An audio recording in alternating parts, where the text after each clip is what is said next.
Hey, good morning. I'm Dr. Stites, Chief Medical Officer here at the University of Kansas Health System. Welcome back to Open Mics with Dr. Stites.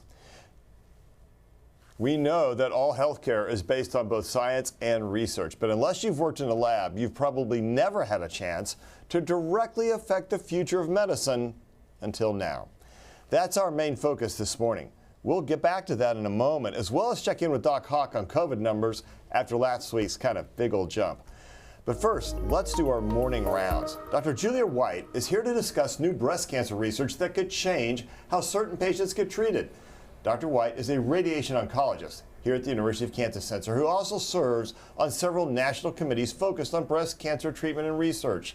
She helped lead this clinical trial, the results of which were presented earlier this month at the San Antonio Breast Cancer Symposium. Good morning, Dr. White. Thanks for being with us today. Good morning. Thank you so much for having me here. I'm excited to talk about this. This is going to be awesome. Many breast cancer patients get a combination of treatment methods: chemotherapy, surgery, radiation, and maybe even some targeted therapy called immunotherapy. But this research found that in a certain scenario, patients can skip some radiation. I'm going to bet a lot of people are happy to skip radiation. Talk to us about what that scenario looks like. So this is really exciting because this is for women who are at higher risk. Lots of when we look at de-escalating treatment or omitting treatment, it's for women who are very low risk. But if your lymph nodes are positive with breast cancer, you are at a higher risk of breast cancer, and that means you're generally going to get chemotherapy, immunotherapy, surgery, and radiation. And what we found with this trial, we asked the question, well, if you start with your chemotherapy first, and at the time of surgery, if we no longer can find your cancer, meaning it's gone away because of the chemotherapy, do you really need the radiation? And we started this trial back in 2013. We brought in 1,600 women, about 800 got the radiation, 800 didn't. And at 5 years of follow-up on those patients, I am happy to tell you that you don't need the radiation. So if you go through several months of chemo, have to go through a surgery and have to heal from that, after that, your lymph nodes are clear when the pathologist looks at them, you don't need the radiation. So this is really exciting.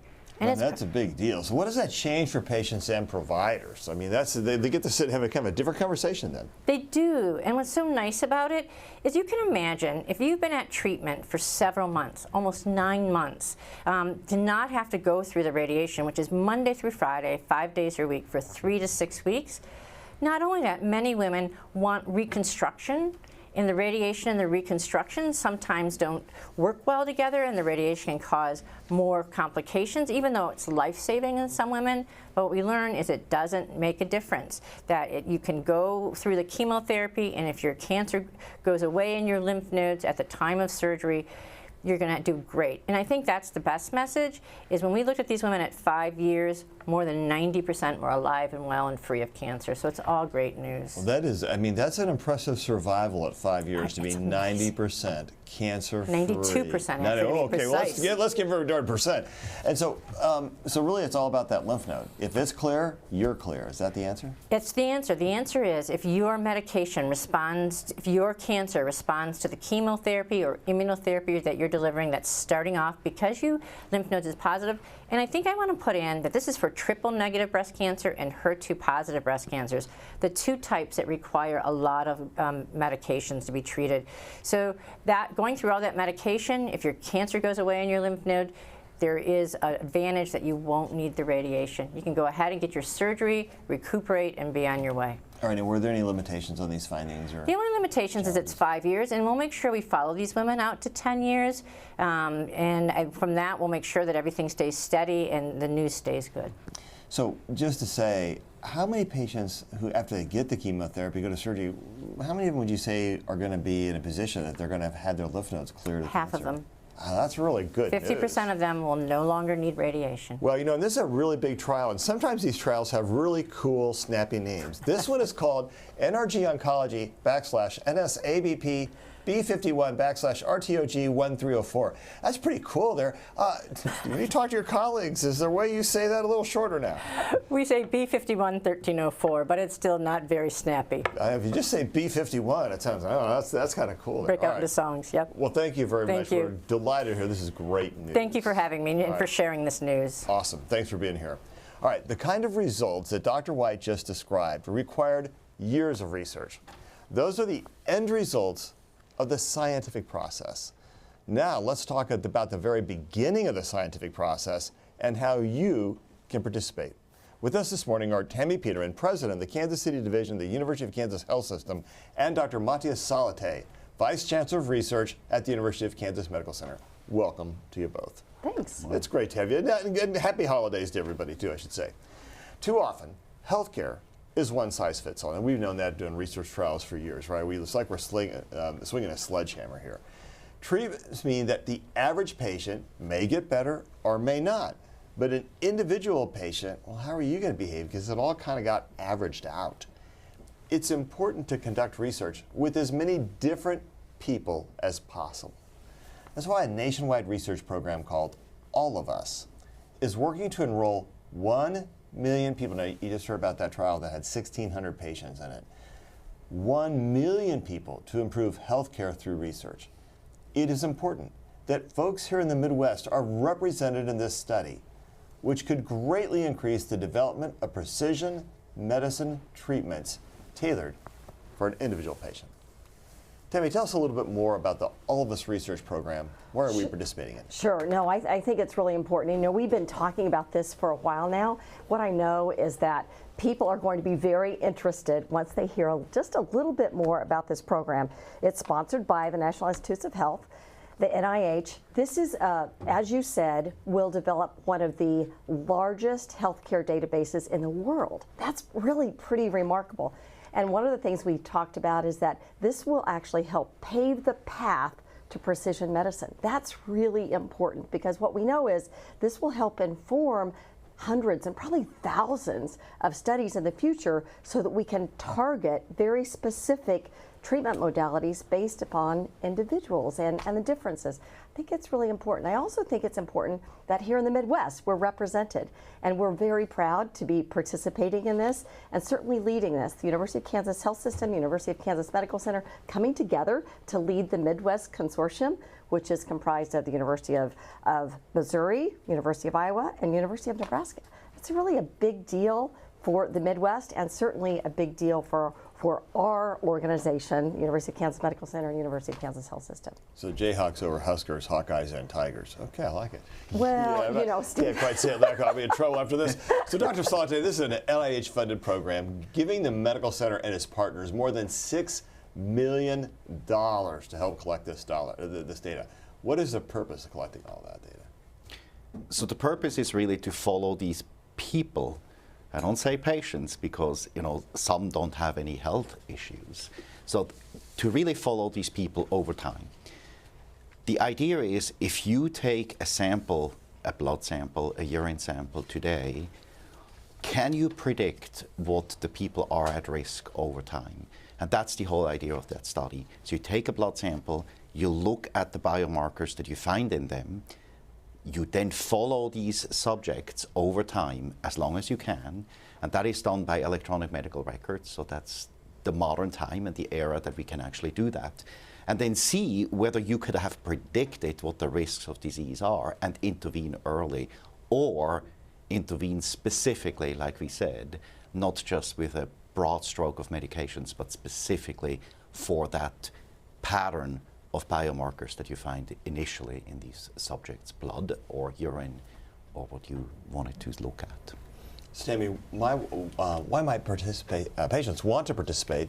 What's in it for them? Well, I think, first of all, I think people do want to participate in something as big and as important as this. I think people want to participate. I think the Midwest will want to be represented in this. I also think it's important for them to know how important it is that we were selected for a lot of reasons. I know because of the great work that happens in the research on our campus, but it's also because we have great diversity here. We have diversity in terms of ethnic diversity. We also have diversity in terms of we have rural populations, we have urban populations. That's really important that all of those populations get represented in this study. That's one of the reasons I think people want to participate. It's a really big deal. So 1 million people is a lot. Why are so many people needed? Well, I think it's important to have a really broad database, particularly as we're looking at all of these diverse diverse populations. You have to have a broad database. And I think, as Dr. Solite said, these individuals will be tracked over a long period of time so that we can learn not just at a point in time, but over a long period of time. And to have a lot of diversity in that database over a long period of time is what will benefit this entire study, but also for studies in the future. So, Dr. Solite, we have those 4 institutions, and Tammy had mentioned those. Tell us why those 4 in particular were selected. Besides us, why the other 3? Well, when you look at a lot of studies published by the NIH or funded by the NIH and others, in the middle of the country, there's sort of a hole. It's not black, but it's the heartland. It's a gap, and yeah. It's a gap. And we need to fill that. You know, there are a lot of people here that not only want to participate, they should participate because there is information in the heartland of especially rural populations that are usually underrepresented in these kinds of studies. So that was the idea. How do we fill the gap? And when you look at the map of the United States and you look at these 4 institutions, they truly fill the gap of that heartland, and that's why we proposed that to the NIH. When will patients start enrolling? Or when can people start enrolling, I should say? Because you're correct, it's not a patient. They're good folks who are trying to enroll in it. So we hope that by early spring we can do that. You know, as you all know, studies are complicated to start up. You need a lot of approvals from different entities, and you need to also make sure that all the processes that you have in place protect the subjects. Like, if you give electronic data, that needs to be done in a protected way, and you need to have processes in place to say, we stop this if a patient wants to withdraw consent, for instance. So these processes are well on the way, so we hope, I'm thinking March, April, we should be able to enroll. And we heard a lot of positive feedback already of people sort of lining up to be part of that. And we're looking forward to that. All right. So, Tammy, how long of a commitment does this make for someone if they Well, study? as I mentioned earlier, we want this to be a longitudinal study so that we can, with everyone participating for a long period of time. I think they haven't determined what the end point is. What we know is we want the individuals to participate for years at a time, because we think that's really important. I think that will help really look at the differences that people have, whether it's the geography, the environment, the other diverse factors. And if we can do that over time, I just think we're going to make better decisions and have better information. This is a pretty important time, and as soon as we get started, we're going to really get started, because we know that the goal of the Midwest Consortium is to enroll 6,000 participants in the first year. It's a lot. That's a lot. Goal. That's right. So if someone does sign up, what's expected of them? Well, we'll want them to do some surveys. We'll want them to participate by getting some specimens, some saliva or urine or blood. So there will be a number of different things. It'll be easy for people to sign up. We want to make it easy for people to sign up. We'll do that. We know that people, and I love it that we're not saying patients, because they may not be patients. Anyone can participate. We'll be making sure that people know the locations that they can go to, but they can also go to the All of Us website to participate. So, Dr. Solite, this isn't a study in the traditional sense of the word, but the data collected will help in many future studies. Talk with us about how that's going to work. I want to say something first. Go right ahead. So when you think about it, I'm going to participate in a study, and then years later, I may or may not have a benefit. Mm-hmm. That is a true statement, except it's actually not fully true. Because what you get immediately, well, in a few months, is actually your whole genome will be sequenced. And if you're willing to get that information, you will get it with your primary care physician. Now, we know all that we have already identified certain risk genes. And if you're interested, we actually will tell you what these are if you have them and what we could do. So you don't have to wait 10 years to actually get a benefit from there. You will get many more benefits if more is known. But that's an a fairly immediate benefit to all the subjects that are in this study. And I think that is very enticing for a lot of people to think about it, because health insurance doesn't really pay for this at this point. Right, and your insurance company doesn't get the information. The insurance doesn't, no, it's all highly confidential. This is not in a risk for losing insurance or anything like that, and the same for that. So the second question, what will you get over time, is the more we learn what risk factors we can predict from these biosamples.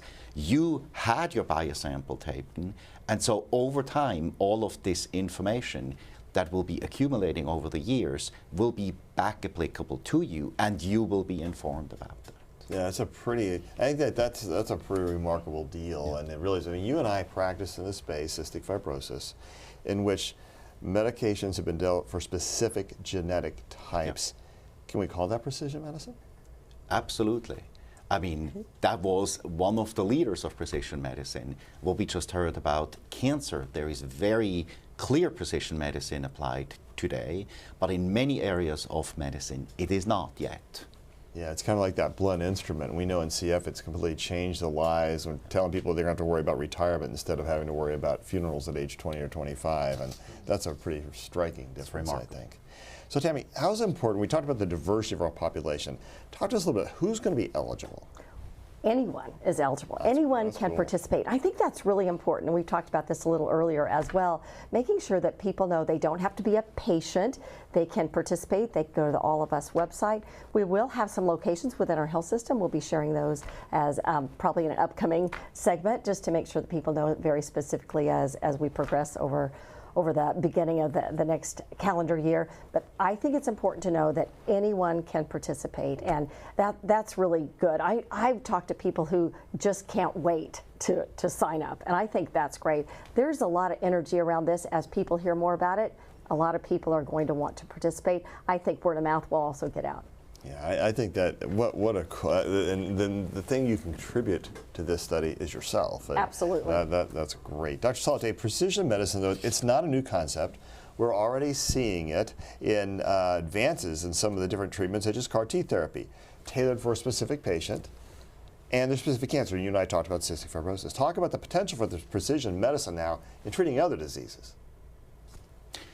Well, theoretically, right, you can tailor each therapy to a patient's genetic or proteomics. You know, it's not only the genes, it's other influences as well.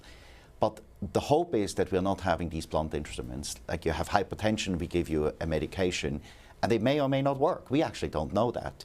We hope that we will know what to give you to actually be successful with the least side effects. That's another important piece, right? Certain medications have very large side effects in certain human beings and not in others. So we want to all predict that and actually tailor the therapy to every disease to you. Now, this is a bold goal, obviously, but I don't think it's not achieved. It can be achieved. There's nothing that we cannot achieve. With these kinds of informatics tools that have been developed, and maybe that's a difficult statement now, with also artificial intelligence, we can actually look through huge data sets and extract data for individual subjects that we just were not able to do before. I mean, it's pretty amazing. You think about the blood pressure, the hypertension trials. You have this huge group of patients, and everybody, do they overall benefit from this new drug or not? And if they did, then it got approved for everybody. Yep. But it may have only been worked in a few of them, but the overall benefit seemed to be there. On the other hand, it may not have worked for other people, and that gets kind of lost in the final result, right? Right, and we know that. You know, some of these studies were sub-analyzed into different groups, but statistically this is difficult, and therefore it's not fully valid. And we know that certain people did not benefit from it at all. But in the final approval, that was not obviously done. Yeah, that's not how it was. And that's basically a trial of error every time you give a patient a medication. That sounds worse than it is, but you know, the hope is that will go away. Yeah, I think this is a remarkable story. Tammy, a lot of people, though, they're going to worry about their information being kept private. How will we make sure that it's maintained? All of us will follow all federal, state, and local laws to really keep the data safe. We know that that's very important, but also making sure that the information is de-identified so that it can't be identified to a specific person. So I think there is great security around this, and I think people will trust the process. They know that this is something that has been done across the country, and certainly the NIH we'll make sure that we also are all following all of the guidelines, but of course that's what we do with all studies anyway. Right, and it's what we have to do every day with our patients' information, Absolutely. right? We got to keep all that information. We know how to really do safe. this. We do. So Dr. Salte, talk a little bit about prevention and treatment versus just treatment alone. Well, so we already know, when you look at cholesterol trials, for instance, that is in many cases a prevention, right? You have a high cholesterol, you have heart risk, you will get medications to lower cholesterol. That's a preventive medication. Or you had a heart attack and you have also these, and then you treat the heart attack, and that's its treatment. So when we look at these biomarkers, we can predict, hopefully with many more diseases, what are the diseases that you at risk at, and prevent them through tailored interventions. That is different from you coming to the physician and already have a disease and then look at what works for you to treat that disease. The concept is very similar. It's just whether that disease has been established yet or not. And obviously, the best medicine is actually to prevent diseases and to make us, healthy and not have to worry about that disease because we prevented it. All right, this has been an amazing discussion. So let's talk about how to enroll. It's actually really simple. Go to joinallofus.org for all of the information and answers to your questions. Well, we're here to answer your questions. Send them using the links on your screen, YouTube, Facebook, the X platform, or email the Medical News Network. We'll get to those questions in just a moment. But now we're going to check in with Dr. Dana Hawkinson, Medical Director of Infection Prevention Control here at the Health System. Hawk, Hi. We had a big jump in COVID last week. Okay, first, wait a minute. Time out. Yeah. Let's see it. Okay, let's take a vote, everybody. If you're online right now, vote for the Beatles or Flashy Red. Where are you going to go here, people? Where are you going to go? It's a tie. I got a tie on, too. Oh, wait a minute. All right. How are the COVID numbers this week, Doc Hawk? The COVID admissions are much better, down from 33, which we had seen an increase over the previous few weeks, down to 26 in the hospital here at KU Hospital. We have other places that we also look at admissions as well, some of our outpatient places, but really 26 inpatient admissions. We had 7 in the ICU last week, 4 in the ICU this week. So I love the trend. We saw that blip in the fall where we kind of hit 30 and went right back down. We hit 33, we went down. I'm hoping, fingers crossed, another drop next week. Yeah. And then we'll see where we land after the Christmas holidays. Is that fair?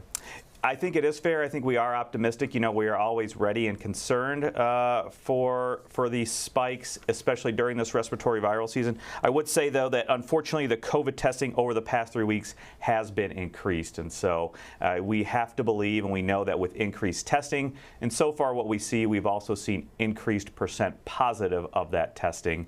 And that is just a marker kind of what we can see in the community and the community spread. And so here we have some, what is this one? This is the number of tests, I think, that were positive last week. So this is the positive tests and the percentage, and you can see that there. Just a slow increase, unfortunately. So that's the number of tests, but also, unfortunately, the percent positive as well. And we have some other graphs also, but I think one of the concerns is that Kansas and Missouri have some of the highest test positivity rates in the country. Yeah. And I think we're a little nervous about that, and so that wastewater testing was important. But really, it's our admissions of ultimately they're going to tell us how severe the outbreak is. Yep, and this is showing overall admissions for COVID in the and RSV. dark bar, RSV and influenza. Yeah. Yep. So we can see there that overall, really the influenza and the COVID admissions are slightly down from last week, but RSV is up a little bit. And I think we have some RSV specific as well. There we go, RSV inpatients. And unfortunately, what we're seeing there, though, the blue bar, within that large bar to the right, the blue is the pediatrics. So a lot of pediatric disease out there, and we know those are the most vulnerable, especially for RSV disease. So. Yeah. I think the challenge for us is that we're going to be in the Christmas holidays. What we always say, the rules of infection prevention keep you safe, no matter where you go, no matter the time of year. Yeah, absolutely. And so if you are at risk or anything like that, masking is still probably recommended. But for the general population, we know that most people are probably going to enjoy a Christmas holiday without a mask. Yeah, absolutely. And I just kind of gave an interview to a college publication about people living in dorms and things of that nature. And I said, really, the best things you can do is prepare. So, obviously be up to date with your vaccines. That is vitally important. But it's the very simple things that you just talked about that I really promoted. And that is, you can always wear a mask if you want to. We know that masking does help provide reduced risk of infection to those that wear the mask if it is properly fitting, even if people around you are not wearing it. The other major factor is that hand hygiene. Very frequent and good hand hygiene. The alcohol sanitizer or the good, or just soap and water. And then just avoiding touching your hands to your eyes, your nose, or your mouth, because we know that those high touch surfaces are contaminated with those viruses all the time. And that is a major way that people get the infections. So my mother was right back in 1963 when she said, Stephen, wash your hands. Yeah, absolutely. All right. All right. Alexis Del Cid has been monitoring our feeds for your questions. Alexis, what are our viewers asking this morning? We're getting several questions about where people can get that BioDraw. Can they get it at their primary care physician? Is it available in rural locations of Kansas and Missouri? And how do they go about doing that? So the answer to that is no, they can't get it at a primary care physician right now. We're rolling out several ways to enroll and provide the specimen sampling kits, but we will start here at the University of Kansas Medical Center and then roll it out hopefully in much more rural areas as well. So people who want to provide these biospecimens, they need to be just a bit patient until we have it all out. And they want to know, another question is, how do they know when it's ready? Do they proactively make the call? So they can enroll online, as Dr. Stites said, and we will then have this information, but we also will advertise and bring the information out to the community when that is ready. Ruth has a follow-up question to that. She wants to know if there's an age requirement. Well, right now we are enrolling adults. That means over 18 years of age. We are in discussion with the NIH, but this is very early stages for enrolling pediatric patients as well. That will roll out, but I can't give you a time frame for that one yet. Another question that came in is about the cost. Is there any cost to the person who is enrolling in this? The answer is no. There is no cost to the patient or the subjects. That's a great benefit, like I said. You get a lot of information and down the stretch, but you're not on the hook for any costs of that. Another question that just came in is, what if more people want to participate? Is there a cutoff? Hi, that's it. So I wish we will be in this situation, and then we will really try to enroll more. Currently, like Tammy said, we're on the hook for 6,000 subjects per year, hopefully over a 5-year period. If more, we welcome them. I'm sure we can figure out how to enroll more people. And just to say, wouldn't that be a great problem? I love that problem. I actually love the question because I think that's indicating that people are interested. Yeah. Paul has an interesting question. He wants to know, if a subject in a study has a risk factor and exercise is recommended, is there an option to join an exercise program at the health system? Ooh, I don't know that we have that carved out yet. I don't think we have that one. No, not yet. That's a great question. It is. We'll put that in mind and think about the answer to that in the long run. And then Ruth Ellen Ruth Ellen has a comment for you, Dr. Stites. She writes, Dr. Stites needs a Star Trek sweater, and then that will be a hard choice. So Ruth isn't happy with just your vest and tie. She wants you to step it up a notch. All right, live long and prosper. We'll see about that. Okay, Ruth. Dr. Stites heard you. And then Angela writes, we got our COVID and flu vaccines last month, RSV this last Friday, big happy face. So Angela just wanted to share. Yeah. Hawkeye, does that make you happy? Is that like your best Christmas present right there? I think that makes all of us happy, right? I mean, all of us. Oh, that was good. Very that is nice. good. So, yeah, absolutely. We have a follow-up question. This is also from Ruth. So Ruth wants Dr. Stites to wear a Star Trek vest. She's not happy. She has a COVID question, though, for Dr. Hawkinson. I could do that. I could do that. But trust me, I can do that. And I do have a Star Trek tie. And when Star Trek Discovery comes on again in April of 2024, you're going to see it. There you go. Okay, well, we're going to hold you to that. Ruth wants to know if the current COVID vaccine will protect us for a whole year or if we're going to need a booster. Yeah. So I think this is a really good question. I think this kind of really gets to the heart of kind of some basic immunology. So, and also some of the data that we have from previous updated vaccinees.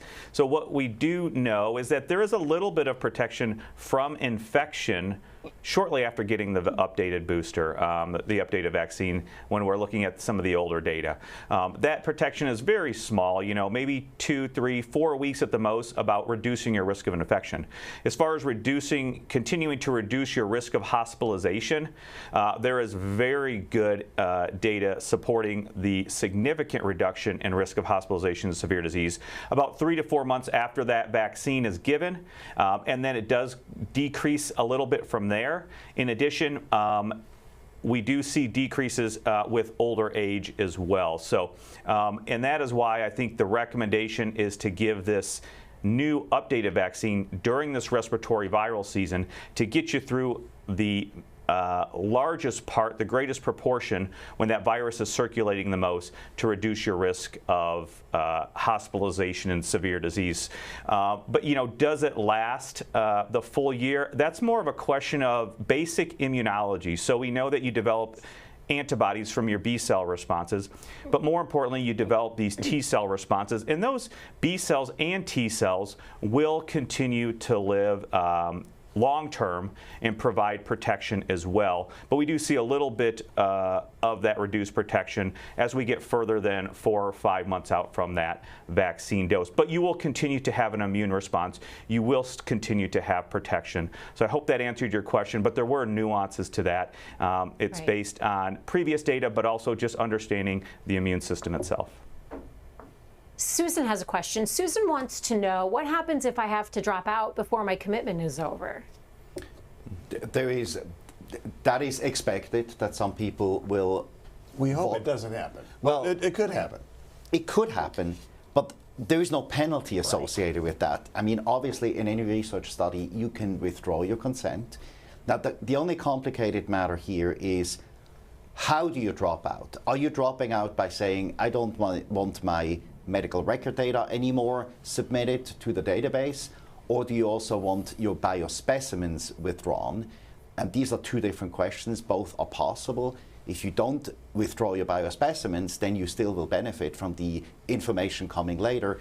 If you do that, then obviously you have withdrawn your biospecimens and these cannot be used anymore.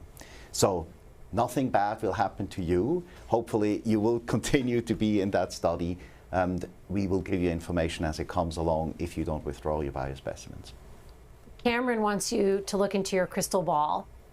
How long do you think it's going to take to sign up 1 million people?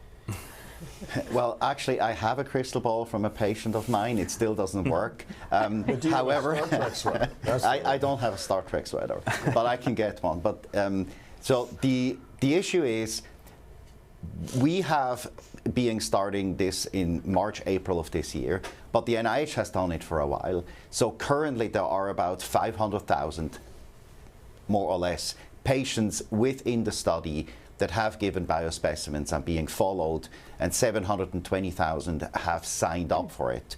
So we're not quite there yet, and how long that will take, we'll see. So hopefully within the next 3 to 5 years, or no, I say 5 years, but I think it's probably going to take even longer than that. But we're well on the way, so it's not that we're starting at zero. We have another question from Nate. Nate wants to know, will I be paid for my time? Well, that depends on it. There will be a small token of appreciation, but being paid is not like, you know, a large amount of money. So what's the token of appreciation that she said? There's a small amount of money being provided. Okay. And we have one more question from Marcia. Marcia asks, how long do you think it will be until we see the results of this research program in the form of new ways to prevent and treat disease? I do not have a crystal ball, so You said you had a We've crystal established ball. it. You have one, but it's not Now you're trying to. okay, I don't have a functional crystal ball. right. Okay. As you understand, there are like 500,000 people in that database currently that are being followed, and these data sets are basically analyzed on a continuous basis, together with the genomic data analysis.